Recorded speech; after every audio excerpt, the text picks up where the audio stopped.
I watched my parents' faces drain of colour as I stepped off the stage with my hard-earned MBA.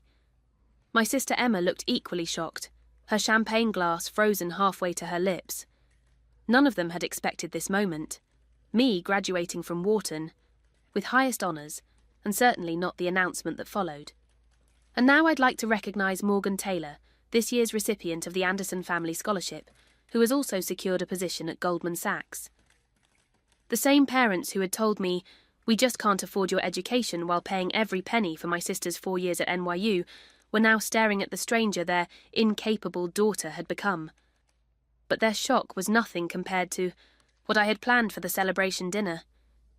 If you're watching this right now, I want to thank you for joining me on this journey of family betrayal and long-awaited justice. I still remember trembling as I walked across that stage, knowing the truth was finally going to come out. If you've ever been the family scapegoat while watching someone else be the golden child, you know exactly how I felt. Drop a comment with where you're watching from and hit subscribe if you want more stories about family karma finally coming full circle. Now let me take you back to where it all began. I was 12 years old when my sister Emma was born.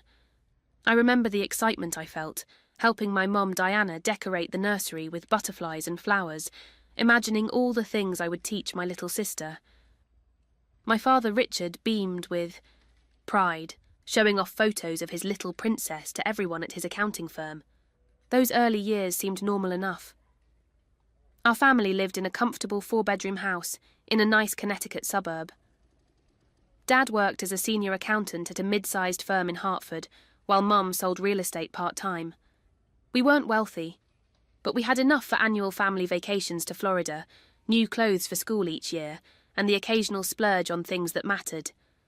The first hint that something wasn't quite right came around my 14th birthday. I'd asked for a laptop for school, nothing fancy, just something for writing papers and research. My parents hesitated, telling me they needed to think about the expense. 2 weeks later, they came home with a beautiful handcrafted dollhouse for 2-year-old Emma, who was too young to even appreciate it. When I pointed this out, my mother patted my shoulder and said, "You're so mature for your age, Morgan. Emma needs these little joys more than you do." This pattern continued throughout my high school years.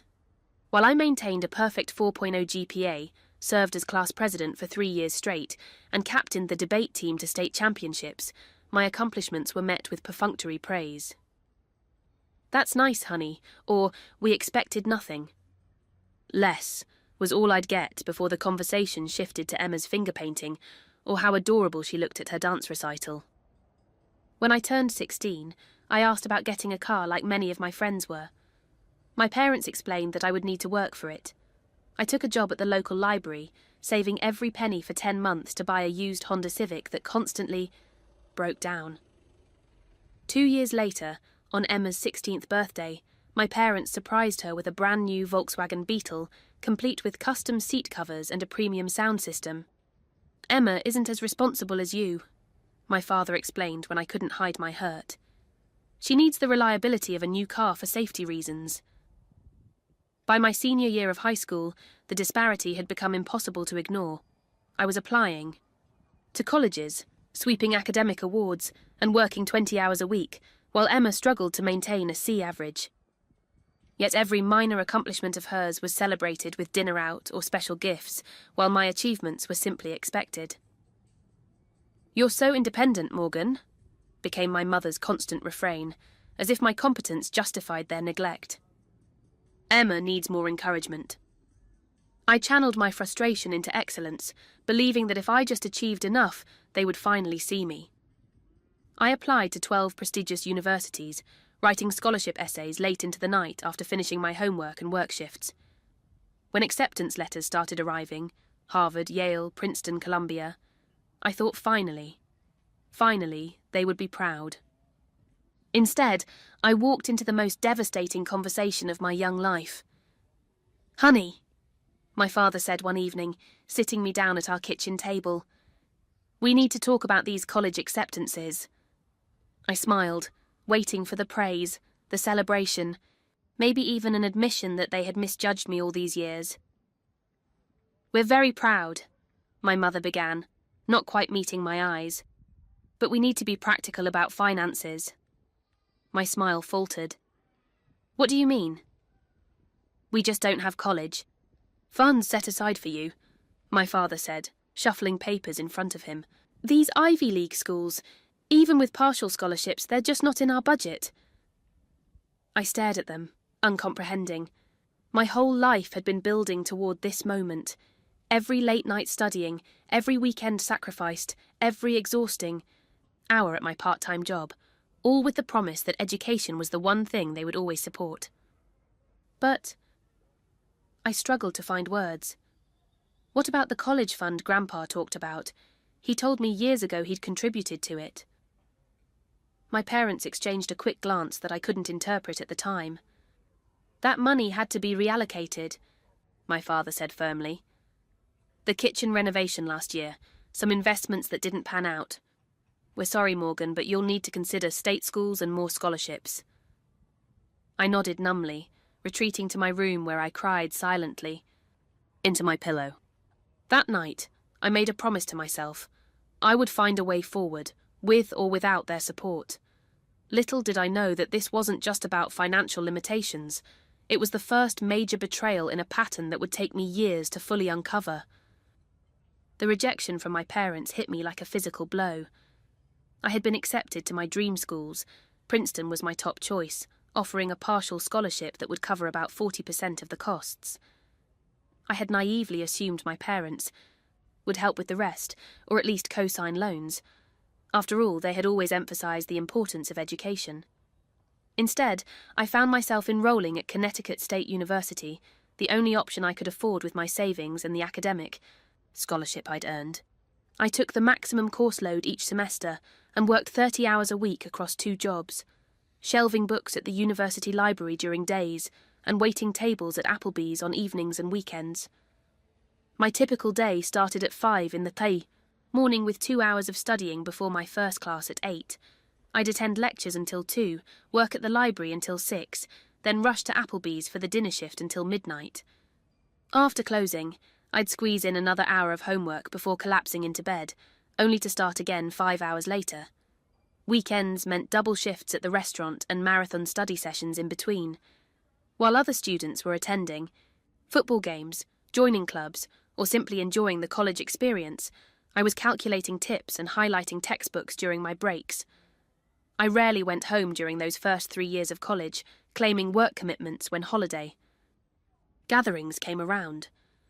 The truth was I couldn't bear to see my parents, to be reminded of their betrayal. But during my junior year, Thanksgiving coincided with my manager giving me unexpected time off, and I reluctantly made the drive home. Nothing could have prepared me for what I found.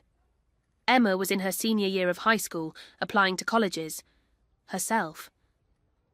Over turkey and stuffing, she casually mentioned her top choice, New York University, an expensive private school in one of the most costly cities in America. "We've already put the deposit down," my mother announced proudly. "Emma's going to have an apartment in Manhattan. We want her to have the full college experience." I nearly choked on my cranberry sauce. "How are you affording that?" The words slipped out before I could stop them. An uncomfortable silence fell over the table. My father cleared his throat. "We've made some financial arrangements. Took out a second mortgage on the house." "A second mortgage?" I repeated, my voice hollow. "For NYU? When you couldn't help me with Princeton?" "It's different with Emma," my mother said, her tone suddenly defensive. "She's not as academically gifted as you. She needs the prestigious degree more than you did." "You'll be fine wherever you go," my father added with a dismissive wave. "Emma needs every advantage she can get." I excused myself from the table and locked myself in my childhood bathroom, pressing my fist against my mouth to keep from screaming. Through the door, I could hear the conversation continuing as if nothing had happened. My parents asking Emma about which Manhattan neighborhood she preferred, discussing furniture for her apartment, planning shopping trips for her college wardrobe. That night, I lay awake in my old bedroom, surrounded by the debate trophies and academic medals my parents had never really valued. I thought about Emma's C+ average and how she'd never held a job. I I thought about my parents taking out a second mortgage, risking their home, for her education when they couldn't spare a dime for mine. Something didn't add up. My parents weren't struggling financially, not with their careers, our comfortable home, and their ability to take lavish vacations. And what about the college fund my grandfather had mentioned years ago? As the night deepened, so did my resolve. I wasn't just going to accept their explanations anymore. I was going to find out the truth about our family finances, about why I had been treated as an afterthought while Emma received everything. The next morning, I changed my spring semester schedule, adding accounting and finance classes to my English major. If I was going to understand what was really happening with my family's money, I needed to learn to speak their language. I didn't know it then, but this decision would not only reveal the truth I sought, it would completely change the course of my life. My new finance and accounting classes opened up a world I never knew I had an aptitude for. Numbers that might have confused others made perfect sense to me, and I found myself excelling in these courses even more than my English literature classes. By the end of that spring semester, I had changed my major to business with a concentration in finance, a decision that raised no eyebrows at home since my parents rarely asked about my studies. During spring break, instead of heading to the beach like other students, I went home with a mission. While my parents were at work, I systematically went through their home office, taking photos of any financial documents I could find. I discovered old tax returns, investment statements, mortgage papers, and bank records. I wasn't sure what I was looking for exactly, but I knew something wasn't right. Among a stack of old correspondence in my father's filing cabinet, I found several letters from my grandfather dating back to my childhood. One in particular caught my eye, written when I was 8 years old, mentioning a specific trust fund he had established for my education. The amount mentioned was substantial, $75,000, which by the time I reached college age should have grown significantly. For Morgan's bright future, my grandfather had written. This money is specifically for her education and cannot be used for any other purpose. My hands trembled as I read those words. There had been money set aside for me, money that my parents claimed didn't exist or had been reallocated. This wasn't just favoritism, this was theft. The next year I became a financial detective in my own family.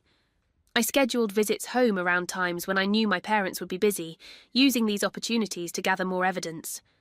I borrowed statements from their desks, photographed documents, and slowly pieced together the truth. The bombshell came during Christmas break of my senior year. In a locked drawer in my father's desk, the key to which he kept hidden in the same spot since I was a child, I found documents relating to an inheritance from my maternal grandmother who had passed away when I was 14. She had left a significant sum specifically designated for my education, over $100,000 that I had never known about. Further digging revealed multiple accounts, investment portfolios, and assets that contradicted everything. My parents had told me about their financial situation. They weren't struggling to make ends meet. They were upper middle class with substantial savings and investments. The financial arrangements they claimed couldn't be made for my education had absolutely been possible.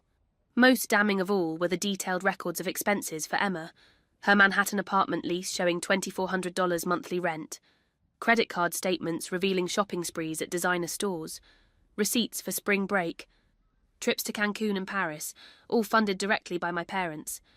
In 1 year, they had spent more on Emma's college experience than my entire 4-year education had cost. This wasn't about financial necessity. My parents had chosen to invest everything in Emma while leaving me to fend for myself. I needed to confirm what I suspected, so I arranged lunch with my grandfather during that same break.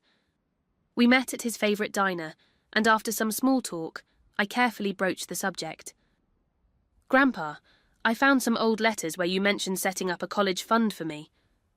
His eyebrows shot up, but he didn't seem surprised by the question. "Yes, I did. Set aside $75,000 when you were little. Your grandmother added to it before she passed too. Did you know I'm working 2 jobs to pay for state college while Mum and Dad took out a second mortgage for Emma to go to NYU? His face darkened. "Morgan, I've had my suspicions about how your parents handle finances between you girls, But it's not my place to interfere in how they raise their children. Even if they misused money that was specifically designated for me? I pressed. He sighed heavily. I should have set up a formal trust that they couldn't access until you were in college. That's my mistake. But Morgan, he reached across the table to take my hand. Don't let this embitter you. Family is still family. I nodded, not trusting myself to speak. Family is still family, but my family had been lying to me for years, taking what was meant for me and giving it to my sister. After graduating with my business degree from Connecticut State, I made a strategic decision.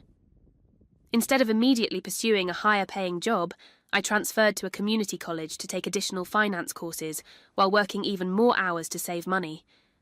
To my parents, this looked like I was floundering, unable to launch a successful career, exactly the narrative they had always believed about me compared to Emma's potential. In reality, I was laying the groundwork for something much bigger. The quiet, accommodating daughter they thought they knew was gone. In her place was a woman with a plan and the financial knowledge to execute it. After discovering the extent of my parents' deception, I knew I needed more than just righteous anger. I needed a strategy. Community college became my cover while I worked to rebuild my future from the ground up. My approach was simple but required immense discipline. Excel academically, build financial independence, and let no one in my family know what I was really doing. In my advanced finance course, I caught the attention of Professor Jenkins, a former Wall Street executive who had retired to teach. After I aced his notoriously difficult midterm exam, he asked me to stay after class. "You have a natural talent for this," he said, studying me with keen eyes. "But you're at community college after already earning a bachelor's degree. What's your story, Morgan?" Something about his direct approach broke through my carefully constructed walls. Before I knew it, I was telling him everything. The favoritism, the stolen education funds, my determination to succeed despite it all. Instead of offering sympathy, he offered opportunity. I still have connections at several top business schools. With your grades and obvious aptitude, you could aim much higher than this. Under Professor Jenkins' mentorship, I began secretly applying to prestigious MBA programs. During the day, I worked at a local investment firm where I quickly impressed the senior management with my analytical skills. Evenings were spent crafting applications, writing essays, and studying for the GMAT. All the while, I maintained the facade at family gatherings. I became the agreeable, unambitious daughter they expected me to be. "Community college is really working out for me," I would say with a carefully crafted smile. "It's more my speed anyway." My mother would nod knowingly. Not everyone is cut out for high-pressure careers. There's no shame in finding your comfort level. These comments stung, but I used the pain to fuel my determination. Every dismissive remark, every comparison to Emma became another brick in the foundation I was building. Speaking of Emma, she graduated from NYU with average grades and, predictably, no job prospects. My parents funded her apartment in Manhattan while she found herself through a series of short-lived enthusiasms, first a food blog that lasted 3 weeks, then an attempt at fashion journalism that produced 2 articles, followed by an interest in becoming a yoga instructor that ended after 1 class. "Emma just needs time to find her passion," my mother explained during a rare family dinner I attended. "Not everyone knows their path right away." I nodded, hiding my bitterness behind a sip of wine. The double standard was glaring. I had always been expected to be self-sufficient, while Emma was given endless resources and patience to discover herself. Then came the news that my parents had taken out another loan, this time against their retirement accounts, to fund Emma's fashion startup. This venture consisted mainly of an expensive camera, a MacBook Pro, and a website that never launched. While this was happening, I received the letter that would change everything. Acceptance to Wharton's MBA program with a full scholarship based on academic merit and financial need. Professor Jenkins had written a recommendation so glowing it had caught the attention of the Anderson family, major donors to the business school, who selected one student annually for their prestigious scholarship. When the Andersons invited me to dinner to discuss the scholarship, I was struck by how they treated me, with respect, interest, and genuine belief in my potential. Mrs. Anderson, a formidable investment banker herself, spent 2 hours discussing market trends with me, never once speaking down or assuming I couldn't follow complex concepts. "You remind me of myself at your age," she said warmly, "determined to succeed no matter what obstacles are placed in your way." For the first time, I felt truly seen for who I was and what I could accomplish. The contrast between the Andersons' treatment and my own family's was stark and painful. I accepted the scholarship and made arrangements to begin my MBA program, telling no one in my family where I was really going. To them, I was taking courses. In Philadelphia, while working remotely. Technically true, but deliberately vague. If you've ever had to hide your true potential from the people who should have been your biggest supporters, you know how bittersweet this victory felt. I was moving toward an amazing future, but I couldn't share my excitement with my family. Drop a comment if you've ever had to downplay your success around people who couldn't handle seeing you shine. Sometimes the loneliest part of proving people wrong is doing it in silence, but trust me, the moment they finally see who you've become is worth every second of waiting. My 2 years at Wharton were transformative in ways I couldn't have imagined. I arrived as a determined but wounded young woman with something to prove, and I emerged as a confident professional with a clear vision for my future. From the moment I stepped onto campus, I approached every class, networking event and project as an opportunity to reinvent myself. I threw myself into my studies with singular focus, earning the highest marks in core classes like advanced financial management and strategic decision-making. Professors began to take notice, often asking me to contribute insights during discussions or lead group projects. Where I had once hidden my intelligence to avoid my parents' indifference, I now embraced it fully. The Andersons didn't just provide financial support, they became the mentors my parents never were. George Anderson invited me to shadow him at his investment firm during spring break, introducing me to partners and clients as the future of finance. His wife Caroline regularly sent books she thought would interest me, with thoughtful notes, highlighting passages she found particularly relevant to my goals. "You have a gift for seeing patterns others miss," George told me after I identified an overlooked opportunity in one of their portfolio companies. "That intuition, combined with your analytical skills, will take you far." When the time came, for summer internships after my first year, the Andersons connected me with Goldman Sachs. The interview process was grueling, 6 rounds with increasingly senior executives, each one probing my knowledge, judgment, and ability to think under pressure. I prepared meticulously, spending weeks researching the firm and practicing responses to potential questions. My hard work paid off. I not only secured the internship, but was singled out for the firm's accelerated leadership track, typically reserved for graduates of Harvard and Yale, with family connections to the industry. By the end of the summer, I had received a formal job offer for after graduation, with a starting salary and bonus package that indeed exceeded my parents' combined annual income. Throughout this period, my communication with my family remained minimal and superficial. Monthly phone calls with my mother consisted mainly of updates about Emma's latest ventures, a podcast that recorded 3 episodes, a jewellery design business that produced 2 necklaces, a brief stint as a personal assistant to a minor celebrity that ended when she repeatedly showed up late. "Emma's just exploring," my mother would say, oblivious to the irony. "Not everyone can be satisfied with a conventional path like yours." If she only knew. During holiday visits, I played my part perfectly, the dutiful but unremarkable daughter who had settled for less. I spoke vaguely about my courses and my job, never revealing the prestigious names attached to either. When pressed about my future plans, I would shrug and say I was still figuring things out, a phrase that had earned Emma endless support, but got me dismissive nods. "At least you're realistic about your capabilities," my father once commented, after I deliberately understated a professional accomplishment. These moments were harder than I expected. Despite knowing the truth, despite my growing success, their casual dismissal still had the power to wound me. There were nights in my Philadelphia apartment when I questioned my entire plan. Was I being petty, unnecessarily secretive? Would it be better to simply tell them about Wharton, about Goldman Sachs, about the Andersons? But then I would remember the documents I'd found, the inheritance that had been kept from me, the second mortgage for Emma's education that they'd claimed they couldn't afford for mine. This wasn't about seeking approval anymore. It was about justice, about finally being seen for who I truly was. As graduation approached, I debated whether to invite my family at all. The Andersons would be there, as would Professor Jenkins and several colleagues from Goldman Sachs who had become friends.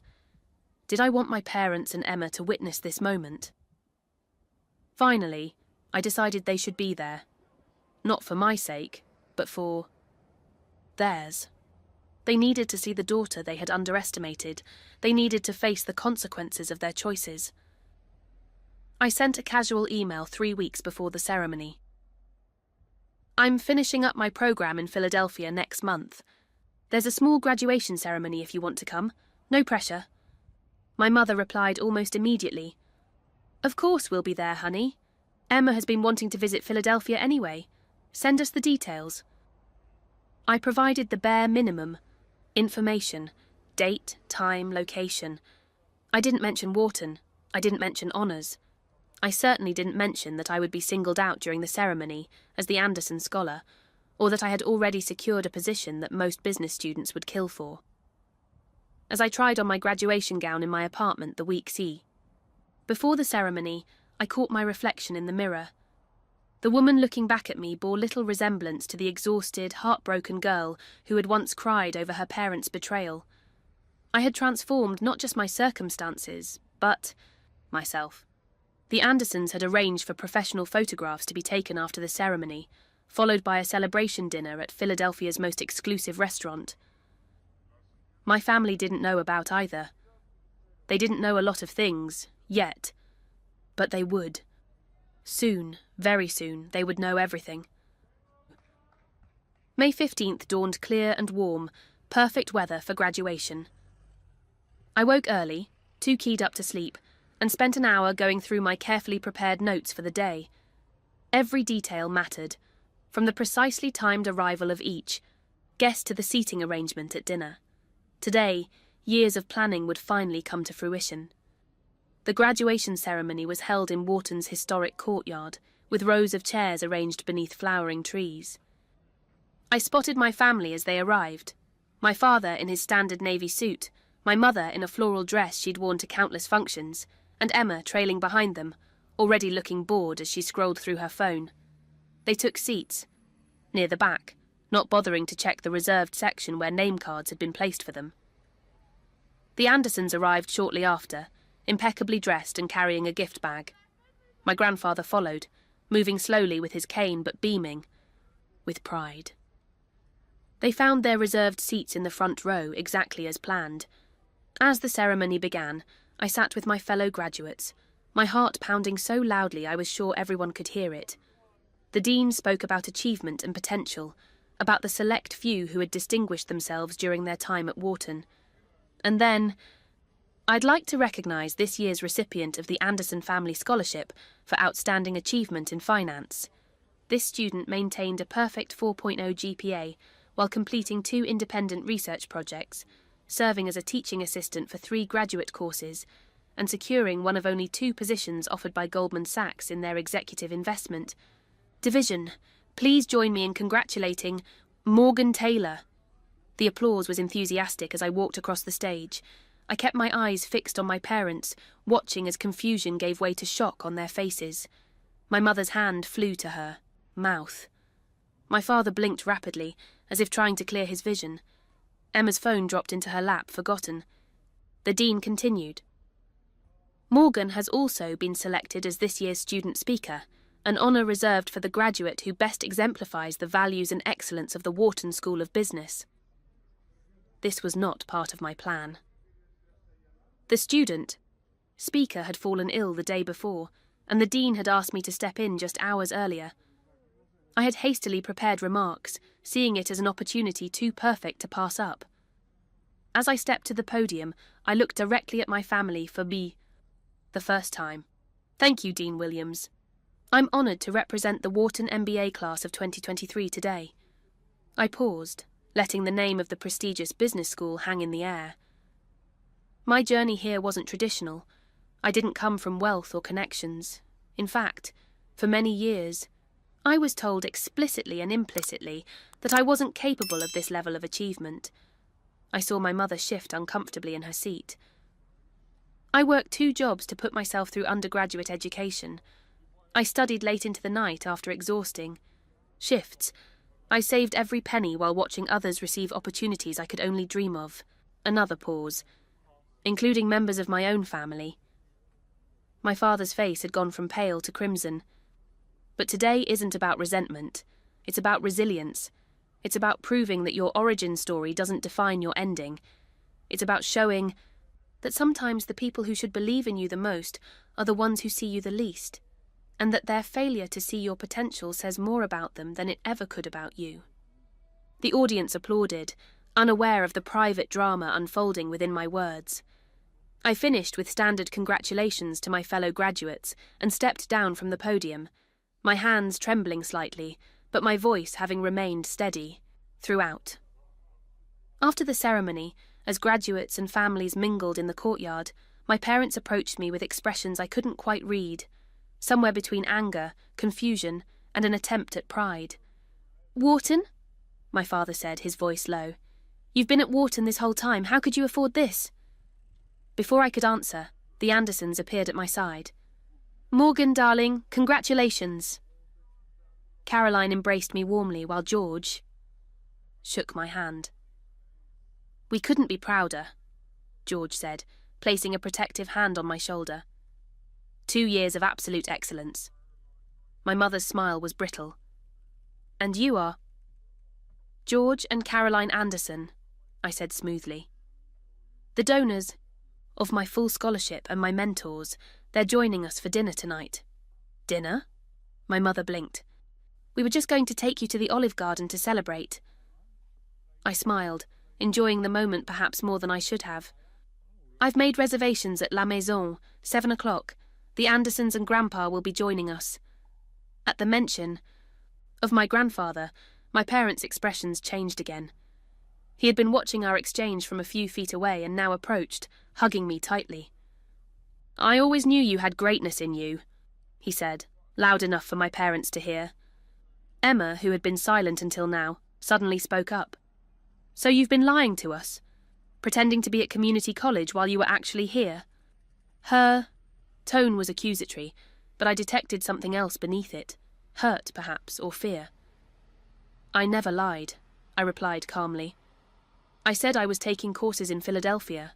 I was. I just didn't specify which institution or what degree." "But why wouldn't you tell us?" my mother demanded, her voice rising slightly. "We're your family." I met her gaze steadily. "We can discuss that at dinner. I think you'll find I had my reasons."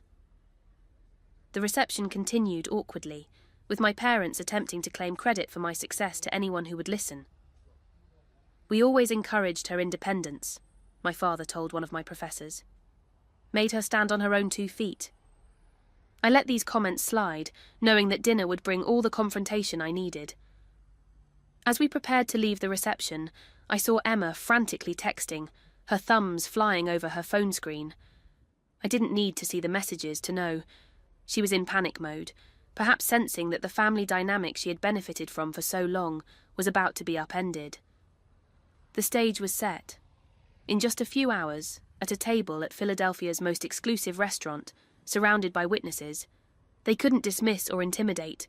My parents would finally face the truth of what they had done, and the daughter they had underestimated.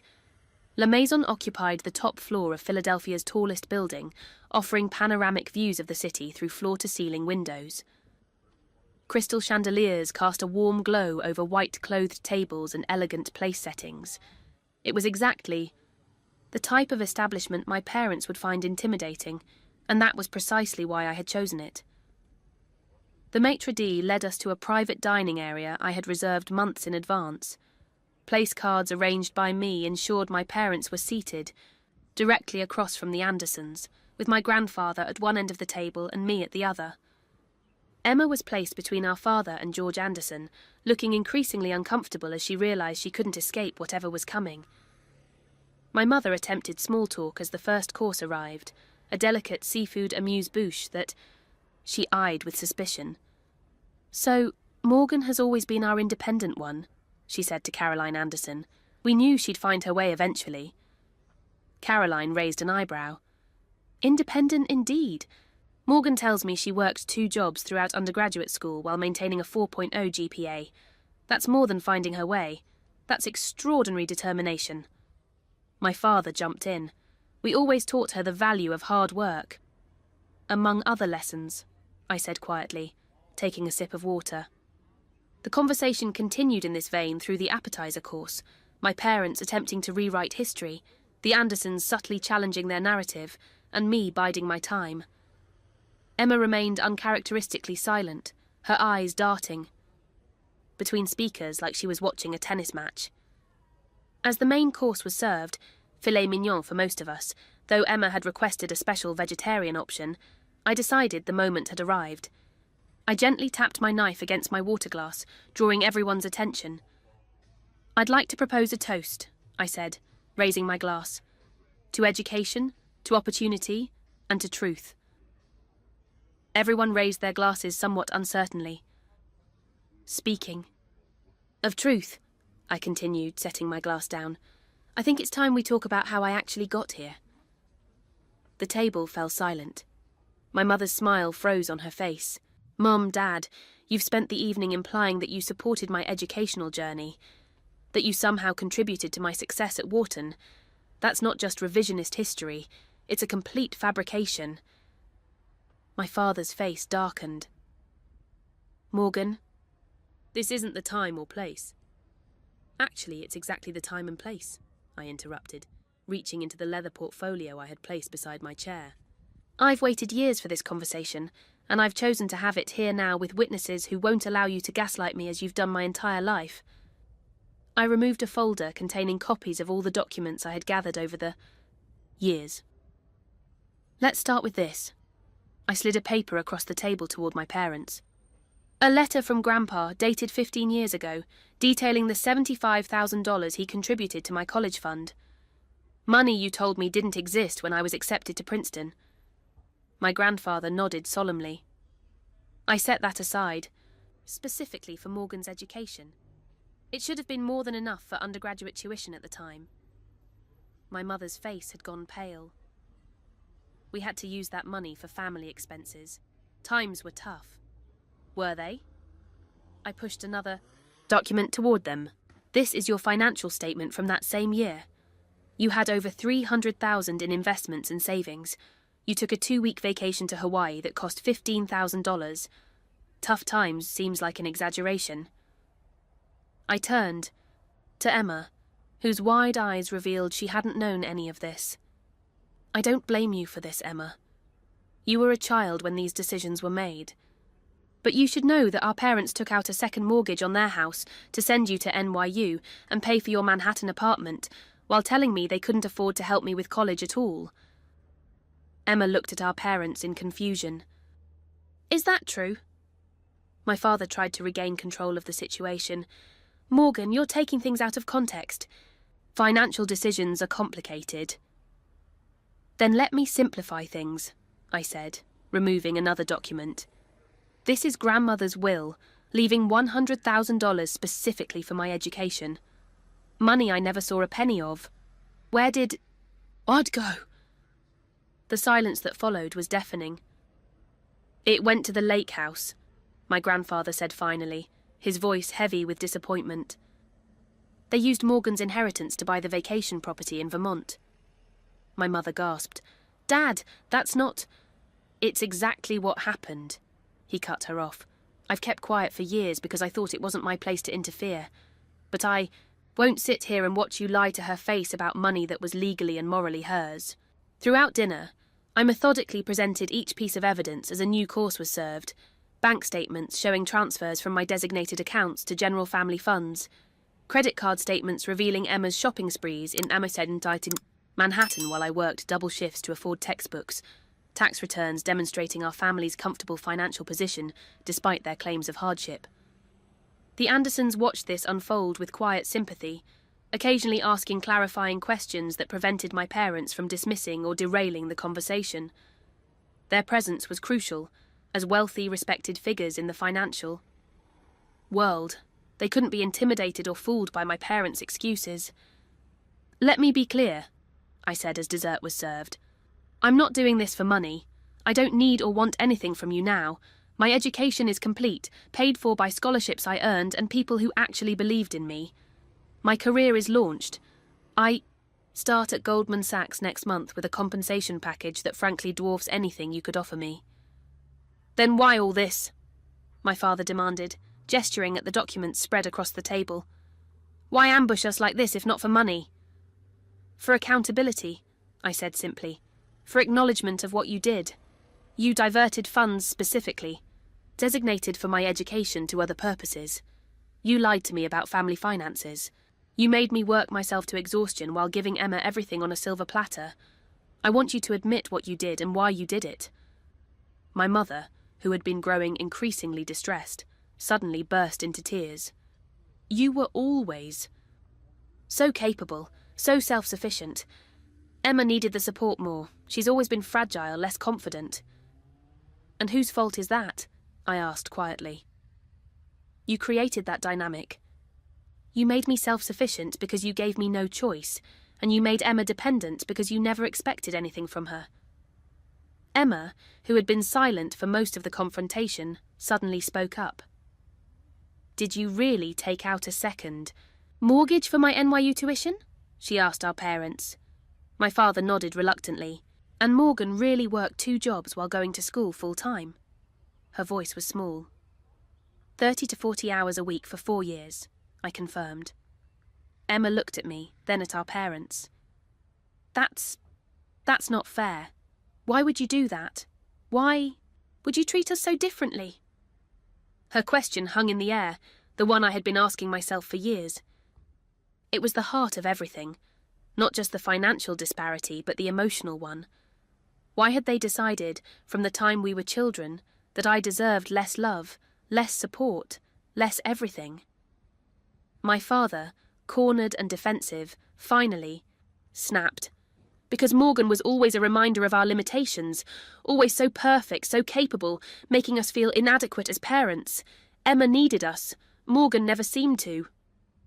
The raw honesty of his outburst silenced the table. In his anger, he had revealed a truth I hadn't fully understood until that moment. My competence had threatened them. My independence hadn't been appreciated. It had been punished. "I needed you," I said softly, feeling unexpected tears form. "I just learned not to show it because you never responded when I did." The dinner ended shortly after that. The Andersons tactfully suggested it was getting late, and my grandfather asked to be taken back to his hotel. As the party broke up, Emma lingered behind, waiting until our parents had moved toward the elevator. "I didn't know," she said, her voice trembling slightly, "about any of this. I swear, Morgan." I believed her. Emma had been raised in a bubble of privilege our parents created, never questioning why things came so easily to her. "I know," I replied. "This isn't about you, Emma. It's about them and the choices they made." She nodded, then hesitated before asking, Will you teach me? How to be independent, I mean, like you." It was the first time in our adult lives that Emma had asked for my help rather than my parents. Something had shifted tonight, not just between me and our parents, but between us sisters as well. "Yes," I said after a moment. "I'd like that." As I watched her hurry to catch up with our parents at the elevator, I felt an unexpected lightness. The confrontation had gone exactly as planned in one sense. I had presented my evidence, forced. Acknowledgements created the exact scene of reckoning I had envisioned for years. But something else had happened too, something I hadn't anticipated. In exposing the truth, I had created an opening, not for reconciliation perhaps, but for something new to emerge from the ruins of the family relationships I had known. The days following the dinner were filled with a storm of texts, calls, and voicemails from my parents, ranging from defensive anger to tearful apologies. I let most go to voicemail, needing time to process what had happened and what I wanted to happen next. Emma, surprisingly, reached out in a different way. The morning after the dinner, she sent a single text. "Can we talk? Just us." We met at a quiet cafe near my apartment 2 days later. Emma arrived looking different than I was used to seeing her, hair pulled back simply, minimal makeup, wearing jeans and a plain sweater rather than her usual designer outfits.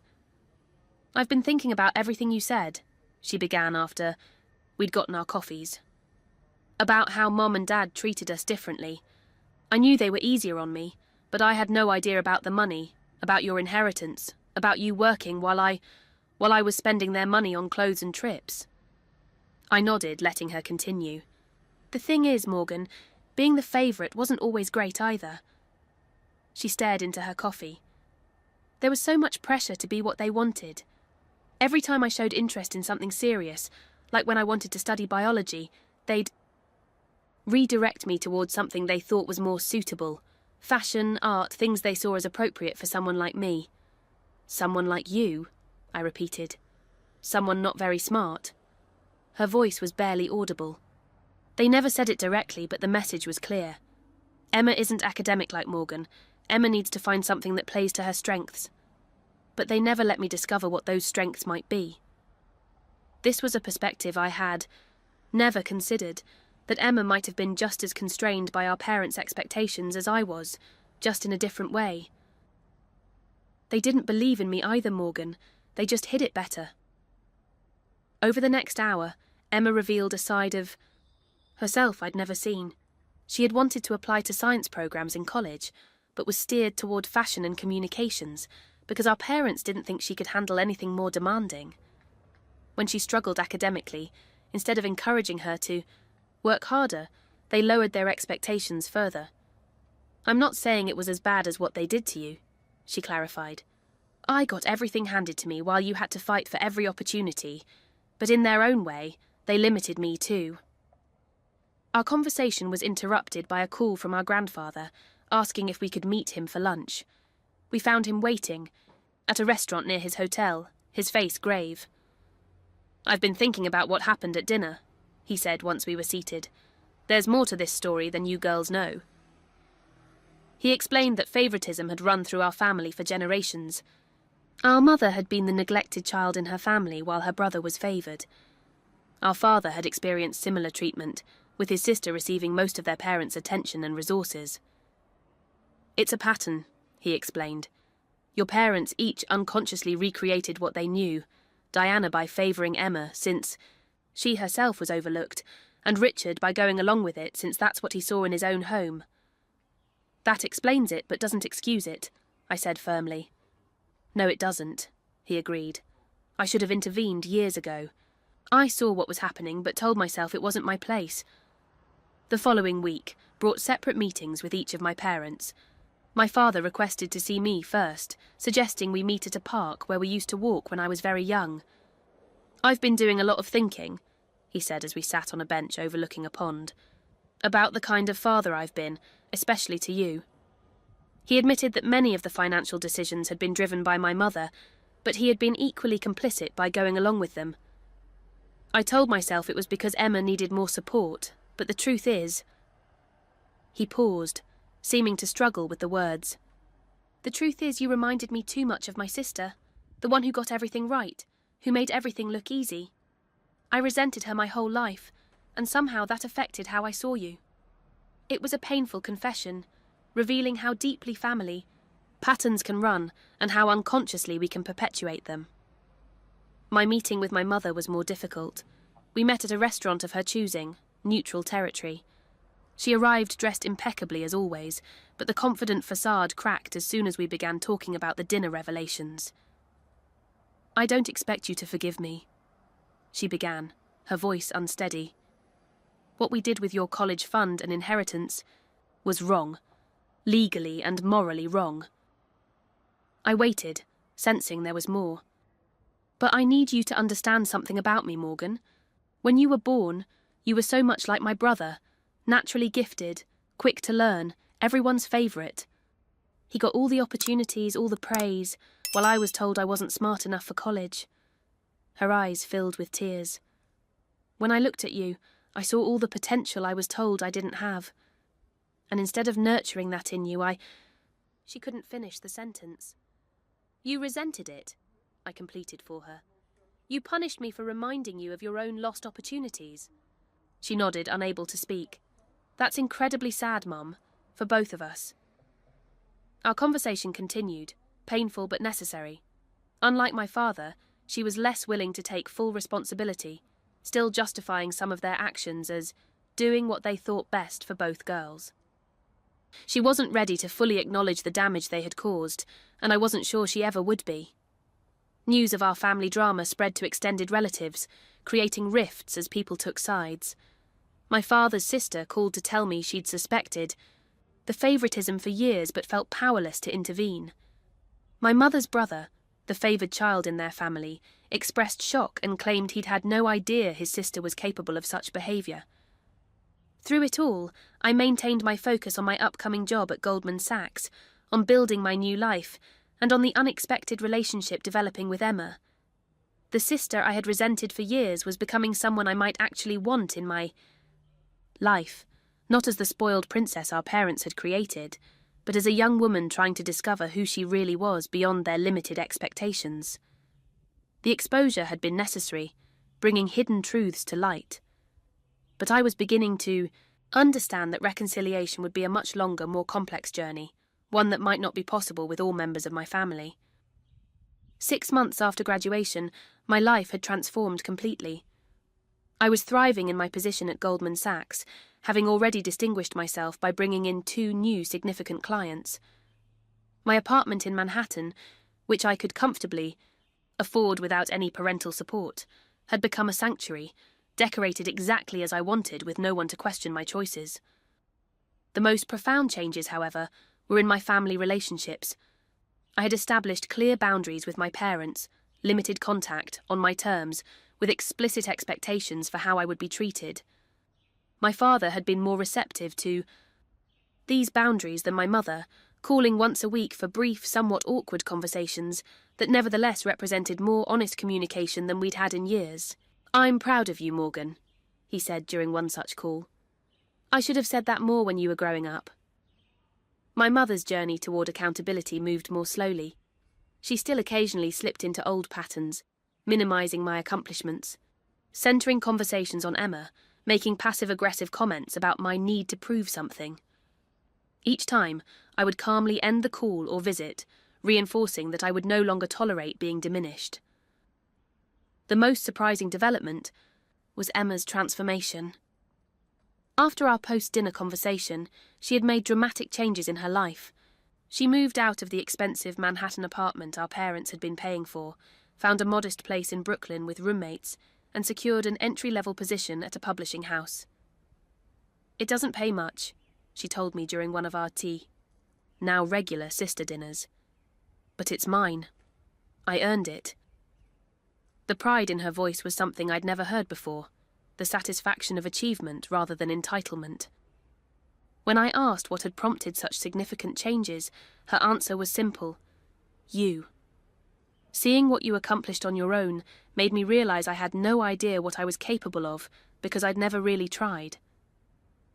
Emma and I were building a relationship that had never been possible when we were trapped in the roles our parents had assigned us, golden child and scapegoat. Without those labels, we were discovering we actually liked each other. She was funnier than I'd realized, with a quick wit that had been obscured by her princess persona. I was more relaxed than she'd known, the defensive overachiever giving way to someone more balanced now that I had nothing to prove.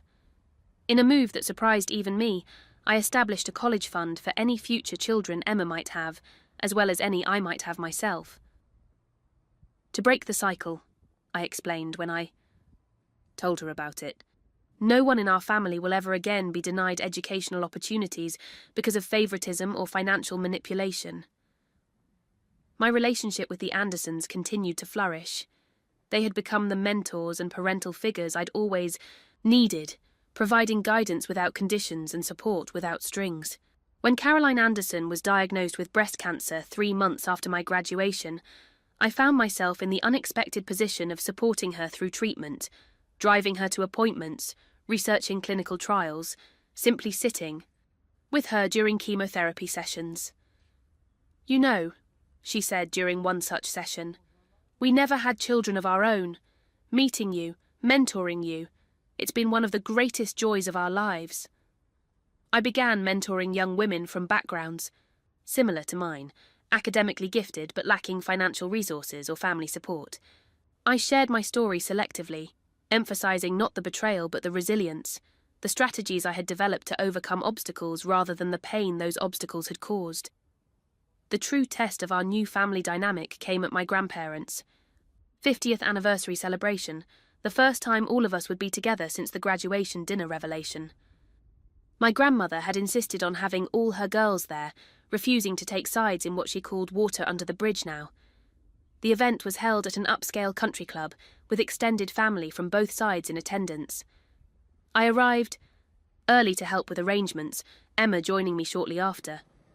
We were setting up photo displays when our parents arrived, my mother tense, my father attempting to appear casual.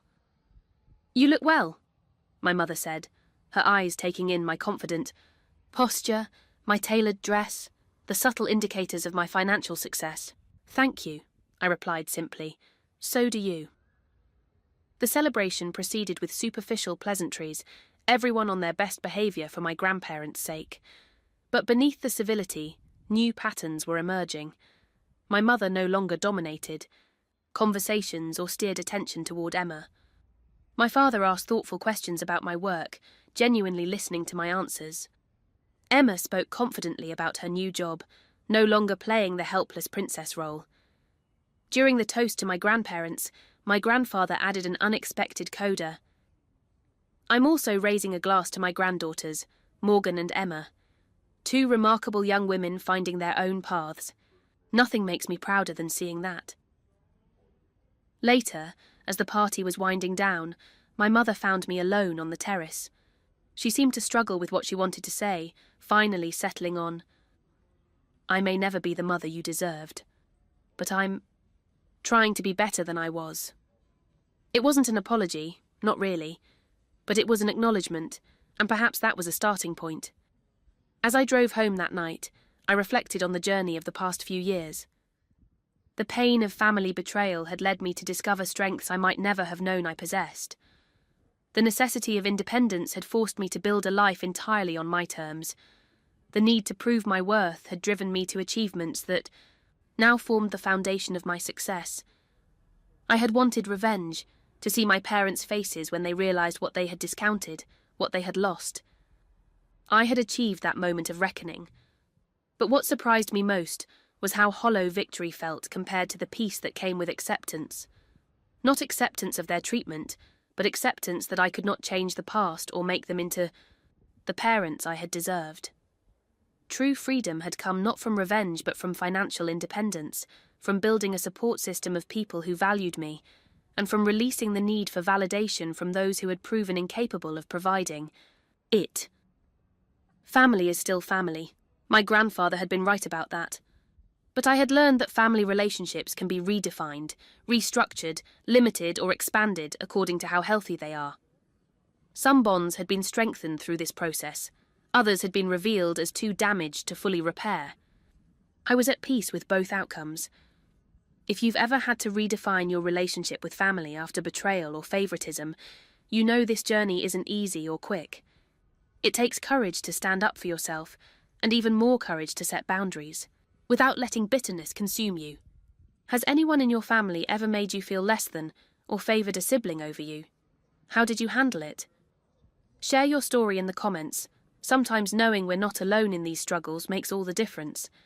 And if this story resonated with you, please subscribe for more authentic family stories that show the complicated, messy reality of family dynamics. Like this video if you believe that sometimes the greatest revenge isn't about getting even, but about building a life so good that past injustices lose their power over you. Thank you for listening to my story, and remember, your worth isn't determined by how your family sees you, but by how you see yourself.